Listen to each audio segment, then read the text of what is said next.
Hello दोस्तों, आज मैं आपको बताने वाला हूँ कि बैंकिंग में होने वाली जो धोखाधड़ी, फ्रॉड है, उनसे कैसे बचाया जा सके। तो सबसे पहले मैं बता दूँ कि कोई भी बैंक या रिज़र्व बैंक का अधिकारी आपसे किसी भी तरीके का ओटीपी नहीं माँगता और ना माँगेगा। और इस तरीके की चीज़ों से आप बचें।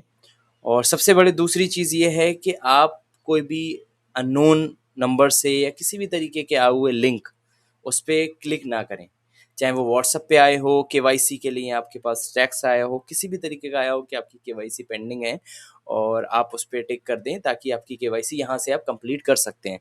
तो इस तरीके की चीज़ों से भी आप बचें और उस पे भी क्लिक ना करें, क्योंकि वो भी फ्रॉड हो सकता है। आप क्लिक करेंगे, वहाँ से केवाईसी के लिए आप डॉक्यूमेंट माँगेंगे, चीज़ें डालेंगे, तो डॉक्यूमेंट नंबर वगैरह डालेंगे, तो उसके बाद आपका वहाँ से भी फ्रॉड हो सकता है, तो उन चीज़ों से भी आप बचें। दूसरी चीज़ कि कोई भी कॉल आता है आपके पास और वो कहता है कि मैं बैंक का ऑफिसर बोल रहा हूँ, तो वो आपको बैंक की डिटेल भी कुछ बताएगा, कुछ हद तक आपकी डिटेल बताएगा जो आपको करेक्ट लगेगी।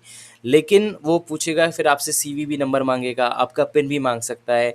और आपसे वो कहेगा कि आप मुझे अपना जो डेबिट कार्ड या क्रेडिट कार्ड जो भी है उसका नंबर मुझे भेज दें, मैं उससे चेक करके बता रहा हूँ। ये सारी चीज़ें आपकी डेबिट यानी क्रेडिट कार्ड की जो है केवाईसी पेंडिंग रह गई है। तो इस तरीके की कॉल्स आपके पास आती हैं, तो प्लीज़ इस तरीके की कॉल्स को इग्नोर करें और किसी को भी कोई भी पिन किसी भी तरीके का कुछ ना भेजें, सीवीवी नंबर या card number. UPI collection request जो आती है, कभी कभी होता है कि कुछ इस तरीके से यूपीआई कलेक्शन रिक्वेस्ट, मैं आपको बता दूं, उसमें क्या होता है कि आपसे कोई कॉल करेगा और बोलेगा कि मैंने ये पैसा डालना था आपको और इतना पैसा डालना है।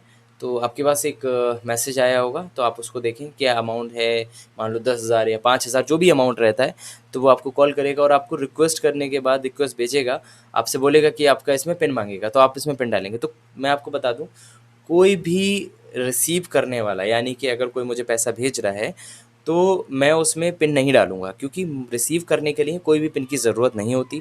और अगर आपसे वो पिन डलवाता है तो वो एक फ्रॉड है। तो इन चीज़ों से बचें। इस तरीके के नंबर पे कॉल आती है तो उसको कभी भी पिन ना डालें।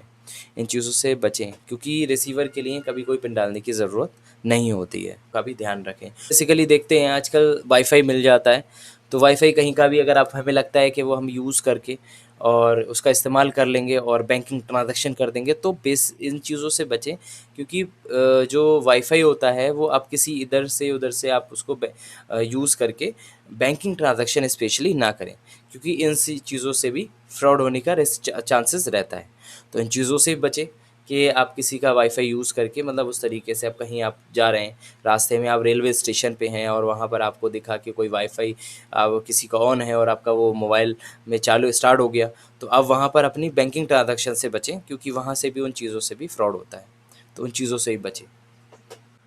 जानकारी के लिए मैं एक बात और बता दूं कि अगर इस तरीके की चीज़ आपके या आपके किसी भी जानने वाले के साथ होती है, तो उस कंडीशन में सबसे पहले वो कस्टमर केयर कॉल करके अपनी ट्रांजैक्शन को स्टॉप करा दे, अपने अकाउंट में फ्रीज़ लगवा दे, ताकि अब जो पैसा कटना है वो नहीं कटे। तो इसलिए सबसे पहले वो अपने अकाउंट की ट्रांजैक्शन को स्टॉप कराएँ। दूसरा, आप एक कंप्लेंट भी रेज़ कर सकते हैं, जो कि साइबर क्राइम का हेल्पलाइन नंबर है, जो कि 1930, जो साइबर क्राइम की हेल्पलाइन नंबर है, उस पे एक कॉल करके आप कंप्लेंट भी दर्ज करा सकते हैं। दूसरा, एक चीज़ और है कि आप अगर मेल डालना चाहें उस पे, तो उसकी एक मेल आईडी है cybercrime.gov.in, जो कि आप और आपकी स्क्रीन पे दोनों शो कर रही हैं। आप इसको सेव कर लें ताकि आने वाले फ्यूचर में आपको किसी तरीके की कोई प्रॉब्लम ना हो।